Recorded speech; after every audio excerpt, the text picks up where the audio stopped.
இந்த காணொளியில் உங்ககிட்ட நான் ஷேர் பண்ணுற விஷயம் என்னென்னு பார்த்தீங்கன்னா, தன்னை அறிதலில் நிகழ்ந்தபோது நான் யார் அப்படிங்கிறதுக்கு ஒரு விடை கிடச்சிருக்கும். அந்த விடை நாம் தான் கடவுள், கடவுள் நான் அப்படிங்கிற தன்மையை நம்ம உணர்ந்திருப்போம். நான் கடவுள் அப்படிங்கிற நிலையிலிருந்து கடவுள் நான் அப்படிங்கிற தன்மையை உணர்ந்திருப்போம். இது எப்படி நம்ம அனுபவத்தில் வந்துச்சு அப்படிங்கிறத நம்ம தெரிஞ்சுக்கணும் இல்லையா? இது என்னோடய அனுபவத்தை, எனக்கு தெரிஞ்ச விஷயத்த நான் உங்கள்கிட்ட இதில் ஷேர் பண்ணலான்னு இருக்கேன். எனக்கு இதில் ஒரு விஷயம் உங்களுக்கு பேசிக்காக சொல்லணும். பல்வேறு கட்ட காலங்களில் நிகழ்ந்தது. அது ஒரு 12 இயர்ஸில் ஒரு 25 வருடம் வந்து ஆன்மீகத்தில் தியானம் அதெல்லாம் பண்ணுறேன்னு வச்சுக்கோங்களேன். அதில் வந்து அந்த 12 ஆண்டுகள் நிறைவாக கடைசி 12 ஆண்டுகள் 2026லேருந்து அதுக்கு முன்னாடியில் ஒரு 12 ஆண்டுகள் வந்து நிகழ்ந்தது வந்து ஒரு இதாகவும், அதுக்கு முன்னாடி 2000லேருந்து 2015 வரைக்கும் 19 இந்த காலத்துலலாம் ஒரு விதமான வளர்ச்சியாகவும் இருந்தது. அப்போது இது படிநிலைகளாக தான் நிகழ்ந்தது. ஒரு ஒரு ஒரு ஒரு வளர்ச்சியாக எப்படி ஒரு குழந்தை கருவிலேருந்து உருவாகி அப்படி வளர்ந்து அப்படி பெருசாகி கடைசியில் அந்த மரணம் அப்படிங்கிற தன்மை வருது. ஆனால் நம்ம இங்கே 45 ஏஜில் தான் நிற்கிறோம். ஆனால் அந்த மரணம் தாண்டி என்ன நடக்கும் அப்படிங்கிற நிகழ்வு கூட இந்த வயசுக்குள்ள அனுபவத்தில் நடந்தது. அதுதான் நான் உங்கள்கிட்ட ஷேர் பண்ணுறேன். இப்போது அந்த கடவுள் தன்மை எப்படி உணர்றது அப்படின்னா, நம்ம ஒரு நார்மலாக எப்படி தியானம் பண்ணுவோம், உட்காந்து தியானம் பண்ணுறோம். மனத்தை வந்து நம்ம அடக்கிறோம். எப்படி ஒரு பொருளை எண்ணத்தை குறித்து அடக்கிறோம். அதுக்கப்புறம் கொஞ்ச நாள் நான் தியானம் அப்படின்னு சொல்லி இதில் கண்டென்ட்டில் நான் பேசியிருந்தேன். இப்போது அதில் தவிர்த்து நான் இந்த இறை உணர்வு எப்படி இருந்துச்சு அப்படிங்கிறத நான் ஷேர் பண்ணலான்னு இருக்கேன். ஃபஸ்ட்டு நான் இதை எப்படி உணர்ந்தேன்னா, என் ஃப்ரெண்டோட குலதெய்வம் கோயிலுக்கு போயிருந்தேன். பொதுவாக நான் அந்த சாமி ஆடுறவங்க, இந்த குறி சொல்கிறவங்க இதெல்லாம் வந்து சிறு வயதில் அப்படி பார்த்தா கூட நான் அவங்கக்கிட்ட இந்த மாதிரி எனக்கு அதில் ஒரு முழு ஈடுபாடு இல்லை. பெரியவங்க சொல்கிறாங்களேன்னு பக்கத்தில் நிற்பேன். இந்த மாதிரி தான் எனக்கு இருந்துச்சு. அதில் ஆடும்போது அவங்க தன்னை மறந்து அப்படி இப்படி ஆடும்போது நான் பார்த்துருக்கேன். நிறைய பேர் பிடிப்பாங்க, இந்த மாதிரி செய்வாங்க இல்லையா? இதெல்லாம் நான் பார்த்துருக்கேன். ஆனால் எனக்கு இதில் வெறுப்பும் கிடையாது, விருப்பம் கிடையாது. சும்மா வேடிக்கை பார்த்துருக்கேன். ஆனால் இதில் உங்களுக்கு சாமி வந்துருச்சுன்னு சொல்கிறாங்களோ, இல்லை வேறு ஒரு சாமி, இதில் எல்லோரும் என்ன சாமி வேறு கேட்பாங்க. இது என்னோடய சிறு வயதில் நடந்தது. இதை நான் வந்து ஆழமாக உள்வாங்கிக்கவும் இல்லை. சேம் டைமில் இது என்ன அபாயகரமாக இருக்குதுன்னு சொல்லி நான் வெறுக்கவும் இல்லை. அந்த பலியிடுதல்களுக்கு நான் பார்க்குறதில்ல. அதனால் எனக்கு அதை பற்றி இல்லை. இதுதான் என்னோடய பேசிக் காலங்கள். அதுக்கப்புறம் என்னோடய 21 வயசு 22 வயசுலலாம் மேரேஜுக்கு அப்புறம் ஒரு 5 வருடங்கள் வந்து என்னென்னா, அந்த வாழ்க்கைனா என்ன எப்படின்னு கண்டுபிடிக்கிறதுலே போச்சு. அதுக்கப்புறம் தான் என் தேடுதல் ஆரம்பிச்சிச்சு. யோகா, தியானம், அப்புறம் வந்து பயிற்சி வகுப்புகள், அதில் வந்து பல்வேறு நிலைகள், அந்த யோகா வகுப்புகளில் வந்து ஒரு உயர்ந்த படிநிலை வகுப்புக்கு இதெல்லாம் பார்க்குறதுக்கு படிக்கிறதுக்கு எனக்கு ஒரு வாய்ப்பும் சூழ்நிலையும் அமைஞ்சது. இதில் எனக்கு ஒரு தீவிரமான என்ன இருந்ததுன்னா, நம்ம சித்தர்கள் மாதிரி சிவன் அப்படி நம்ம காட்சி கொடுத்துடணும். நான் என்ன நினச்சேன்னா, அப்படி இப்படி இந்த பிக்சர் வச்சுருக்கேன் இல்லையா, அந்த காணொலியில் இது மாதிரி என் முன்னாடி வந்துடுவார். அந்த ஒளி வடிவமாக இருக்க உருவம் பார்த்திங்களா, அது மாதிரி நம்ம ஒரு ஜோதியாக தெரியும். அப்படி சிவன் வந்து காட்சி கொடுத்துருவார். அப்படி தான் நான் நினச்சிருந்தேன். அப்படின்னு நம்ம தியானம் பண்ணியே இருக்கும்போது அப்படி நம்ம கண்ணை திறந்தா சிவன் அப்படி முன்னாடி நின்று அப்படி கை அப்படி நீட்டி உனக்கு என்ன வேங்கிற மாதிரி அப்படி தான் ஆரம்பத்தில் இருந்துச்சு. அதுக்கப்புறம் போக போக அதை நோக்கி தேடினது தான் தப்புன்னு புரியறதுக்கே கொஞ்சம் நாள் ஆயிடுச்சு. அதுக்கப்புறம் இது ஏதோ தப்பு போலேன்னு சொல்லிட்டு வேறு என்ன அப்படின்னு சொல்லி தேடும்போதெல்லாம் எல்லாத்துக்கும் உங்களுக்கு எப்படி வந்துச்சு, உங்களுக்கு எப்படி சிவனை பார்க்கும்போது எப்படி இருந்தீங்க, இது மாதிரி யாராவது பார்த்தீங்களா அப்படின்னு கேட்கும்போது, இந்த யோகா வகுப்பில் ஒரு பொண்ணு நான் வந்து சிவனை பார்க்கும்போது சிவனும் நானும் அந்த அந்த தியானம் அந்த லிங்கத்தை பார்க்கும்போது அதுவாக நான் மாறிடுறேன் அப்படின்னு சொல்லும்போது, அது எப்படி சாத்தியம் அப்படின்னு நான் கேட்டேன். அவள் வந்து நான் இந்த பயிற்சி வகுப்புக்கெலாம் வந்ததில்லை. ஒரு நாள் நான் மகா சிவராத்திரிக்காண்டி வந்தேன். அப்போ வந்து என்னென்னு கேட்டிங்கன்னா, என்னோடய உடல் எல்லாமே எலும்பெல்லாம் உள்ளே நொறுங்குற மாதிரி ஆயிடுச்சு. நான் ஆனால் பயப்படலை. அந்த சூழ்நிலையில் வந்து நான் பரவாயில்ல, நான் என்னோடய உடல் என்ன ஆனாலும் பரவாயில்ல, நான் வந்து இதை வந்து நான் இதை வந்து எதிர்கொள்வேன் இந்த அனுபவத்தை அப்படின்னு நான் ஸ்டெடியாக நின்னேன். அதுக்கு முன்னாடி சில அவளுக்கு அனுபவ இந்த அனுபவ பயிற்சியெல்லாம் இருந்திருக்கும் போல தியானத்தில். இந்த பதஞ்சலி யோகம் இருக்குல்ல, அங்கே அவர் பேர் பாபா, அது டெல்லியில் போய் அந்த பயிற்சியெல்லாம் பண்ணேன்னு அந்த பொண்ணு சொல்லிச்சு. அப்போது அவங்க வந்து என்ன பண்ணாங்க அப்படின்னு சொன்னால், அந்த பொண்ணு பேசிகிட்டு இருக்க வாய்ப்பில் தான் இதை சொல்லிச்சு. அப்போது எனக்கு என்ன தோணுச்சுன்னா, அப்போ நிகழ்காலத்துலேயும் சிவன் வந்து நேர்லேயே காட்சி கொடுக்குறதுக்கு வாய்ப்பு இருக்குது. எப்படி அந்த பொண்ணு சொல்லிச்சுன்னா, அந்த எலும்பெல்லாம் நொறுங்கின மாதிரி இருந்தோடனே அப்படி முன்னாடி காட்சி கொடுத்தாராமா. அப்போ நான் கேட்டேன், எப்படி இந்த கலண்டரில் சினிமாவில் காமிக்கிறாங்களே சிவன் கழுத்தில் பாம்பு அப்படியே ஜிஜாண்டிக்கா தோல் போட்டு அப்படியே ருத்ராட்சம்லாம் போட்டு அப்படி இருக்காரே அப்படியா அப்படின்னு கேட்டால், அவன் ஆமான்னு சொன்னான். என்னால் இது நம்பவும் முடியல, நம்பாமல் இருக்கவும் முடியல. சேம் டைம் நான் அவனை கேட்டேன், இப்போ நான் உன்னை தொடுறேன்ல, உன்னை பார்க்குறேன்ல, இதே மாதிரி பார்த்தியா, இல்லை நம்ம பார்க்குற தியானத்தில் சூட்சமத்தில் பார்க்குற தியானத்தில் தெரியும்ல, கனவுல தெரியும்ல, அது மாதிரி பார்த்தியா? நான் இல்லை, நான் நேரிலே பார்த்தேன், இப்படி நிஜமாகவே பார்த்தேன்னு சொன்னான். எனக்கு ஒரு பக்கம் ஆச்சரியம். அப்புறம் அவள் சொன்னால், நீங்கள் உருவத்தில் சிக்கிறீங்க அப்படிங்கிற ஒரு விஷயத்தை மட்டும் எனக்கு கடத்திட்டு போயிட்டா.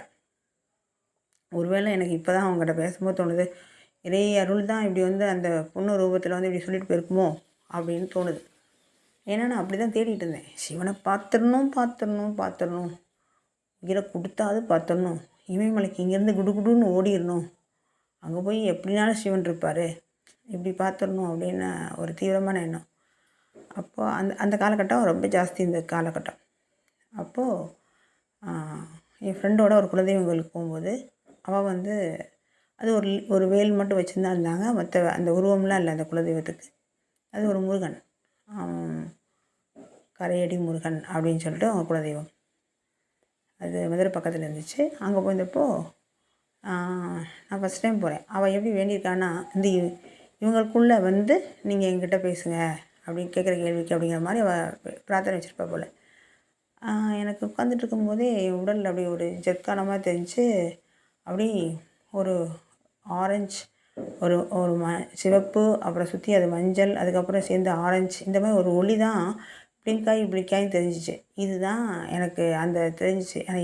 என்னோடய அவுட் ஆஃப் கண்ட்ரோல். நான் வந்து நாங்கள் தன்மையும் இருக்கேன், சேம் டைமில் அது வந்து ஒரு நிழல் மாதிரி இருக்குது. உண்மையாக இருக்கிறது வந்து அது பேசுது. அங்கே இருக்க சில விஷயங்கள்லாம் நான் அவகிட்ட பேசுகிறேன், அவள் கேட்குறதுக்கெல்லாம் பதில் சொல்கிறேன். இது எனக்கெல்லாம் புரியுது. ஆனால் அந்த நான்கிற தன்மையும் ஒரு நிழலாக பக்கத்தில் நிற்கிது. ஒரு நிஜமான உருவம், அந்த பேசுகிற உருவம் அதுவும் நான் தான், இந்த நிழலாக இருக்கிறதும் நான் தான், ரெண்டாக இருக்குது.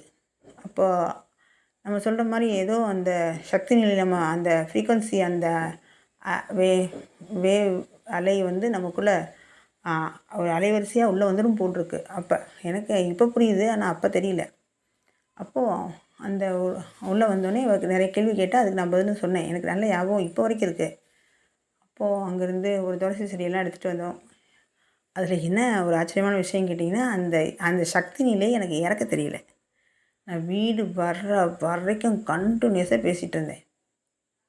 எதிரில் உள்ளது, இந்த குழந்தை அம்மா, உங்களுக்கு அம்மா இல்லை தெரியுமா, இந்த டிரைவர் வந்து இந்த மாதிரி தெரியுமா, இவருக்கு வந்து சில ஆக்சிடெண்ட் நடக்க போகுது தெரியுமா, அப்படியே அங்கே ஒரு மாரியம்மன் கோவில் இருந்துச்சு, இது எங்கள் அண்ணன் வீடு, இது என் வீடு, இது எங்கள் அண்ணன் வீடுன்னு சொல்லிட்டு பெருமாள் கோவிலில் சொன்னது, இந்த மாதிரிலாம் கண்டினியூஸாக பேசிகிட்டு வந்தேன். என்னால் வந்து அதை நான் ஸ்டாப் நிறுத்த முடியல. அப்போ தான் எனக்கு புரிஞ்சிச்சு, இந்த சாமி ஆடுறவங்கெல்லாம் அந்த குண்டலினி சக்தி எழும்பினோடனே எப்படி நிறுத்துன்னு தெரில அப்படின்ட்டு.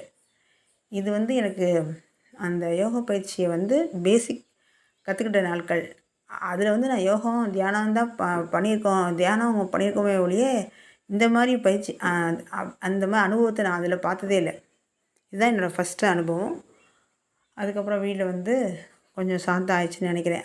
அது வந்து இதே வந்து நம்ம தியானம் பண்ணி நம்ம வந்து அந்த சக்கரங்களெல்லாம் பேலன்ஸ் பண்ண தெரிஞ்சிச்சு அப்படின்னு சொன்னால், நம்ம வந்து அந்த நேரத்துலேயே நம்மளோட உடலை வந்து அசையாமல் கண்ட்ரோல் பண்ண முடிஞ்சுக்கிறது, உள்ளே வந்த சக்தியை உணர முடியுது. சேம் டைமில் நம்ம விழிப்புணர்வாகவும் பார்க்க முடியுது. இந்த உறங்காமல் உறங்கும் நிலைன்னு சொல்கிறாங்களே, விழிப்பு நிலை, தூக்கத்தில் விழிப்பு நிலை, அதில் மாதிரி கூட இருக்கும் போல் இருக்கு. அடுத்து என்ன அனுபவம் நடந்துச்சுன்னா, நான் வந்து யோகா வகுப்பில் வந்து என்னென்னு கேட்டிங்கன்னா, ஃபஸ்ட்டு நான் உட்காந்துருக்கும்போது என்னோடய உடல் அப்படியே ஒரு கல் மாதிரி ஆச்சு. அப்படியே ஸ்ட்ரைட்டாக அப்படியே இந்த பக்கம் வலது கையில் ஒரு பாம்பு, இந்த பக்கம் ஒரு நாகம், கழுத்தில் ஒரு நாகம், என்னோடய வயிற்றில் ஒரு நாகம் வந்தோடனே நான் அப்படியே ஒரு ஸ்ட்ரைட்டாக முதுகு தண்டை நேராக வச்சு அப்படி உட்காந்து பாருங்க. அப்போ நான் சிவன் உணர்ந்தேன். அப்போ தான் இதன் மூலம் தான் நான் நினச்சிக்கிட்டேன். சமீபத்தில் இந்த சிதம்பரம் கோயிலில் வந்து நான் தான் சிவன், என் மேலே அபிஷேகம் பண்ணுங்கன்னு சொல்லி ஒரு ஒரு ஒரு மனிதர் வந்து இந்த மாதிரி சண்டை பிடிச்சிட்டு இருந்தார். நான் தான் சிவன் அப்படின்னு சொல்லிட்டு சில பேர் இங்கே நானும் சிவன் சொல்லிட்டு நிறைய பேர் அந்த உத்திராஜம் அந்த சிவனை போட்டு அலைகிறாங்க. அதே மாதிரி வந்து அகோரிகள் இந்த பாபாக்கள்லாம் சிவன் தான் சொல்லிட்டு தானே அவங்க சிவன் மாதிரி பாம்பு வச்சுக்கிறாங்க, வீடு வச்சுக்கிறாங்க, சிவன் மாதிரி விஷம் போட்டிருக்காங்க. இங்கேயும் அப்படி இருக்காங்க இல்லையா? அந்த உணர்வு அங்கே வரும்போது தான் இந்த நிலையிலே தான் அவங்க வந்து வச்சுருப்பாங்க போல் அப்படின்னு என்னால் அனுபவமாக உணர முடிஞ்சிச்சு. அப்போது அந்த அங்கே வந்து என்ன கேட்டிங்கன்னா, அந்த நேரத்தில் அந்த யோகம் பண்ணுற டீச்சர் இருக்காங்க இல்லையா, அவங்களுக்கு கைட் பண்ணுற மாதிரி நம்மளோட உணர்வு தெரியுது. ஆக்சுவலாக நான் டீச்சர் தான் நமக்கு நான் ஒரு ஒரு குருவாக இருக்கவங்க. நான் அந்த குருவாக எடுத்துக்கலன்னா அவங்க எனக்கு சொல்லித்தர மாஸ்டராக தான் நினச்சேன் நான். இன்னும் எனக்கு அவங்கள குருவாக எடுத்துக்க தன்மையில் இல்லை. ஆனால் நான் முயற்சி பண்ணேன். ஆனால் என்னோடய உள்தன்மை அதை ஏற்றுக்கவே இல்லை.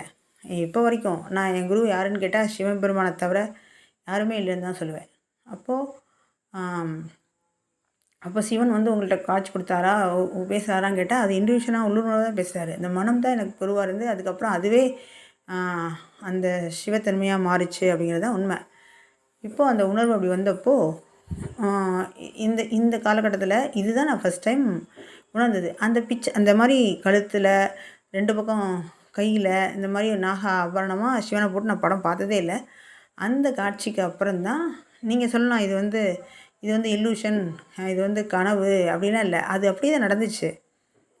இதுக்கப்புறம் இதை நான் வந்து ஒரு இன்பமாக உணர்ந்தால் கூட எனக்கு வந்து இதை வந்து ஒரு பெருசு பண்ண தேவையில்லை. எப்படி அந்த கிளாஸில் சொல்லி கொடுத்தாங்கன்னா அனுபவம் வந்தால் நல்லது, வரலன்னா ரொம்ப நல்லது அப்படிங்கிறதான் சொன்னதுனால நான் அதை சரி ஓகே. இது மாதிரி நிறைய பேர் நிறைய அனுபவங்கள் சொல்கிறாங்க. அப்போ இதில் நமக்கு ஒன்று சில பேருக்கெல்லாம் அப்படி அந்த ரத்த நாளங்கள் ஓடுது இல்லையா, அந்த நாளங்கள் ஓடுறது அப்படி அந்த இது கூட உணர முடியும். அந்த இடத்துல கூட அவங்க பார்த்தாங்கன்னா சொல்லுவாங்க அந்த அனுபவங்களை.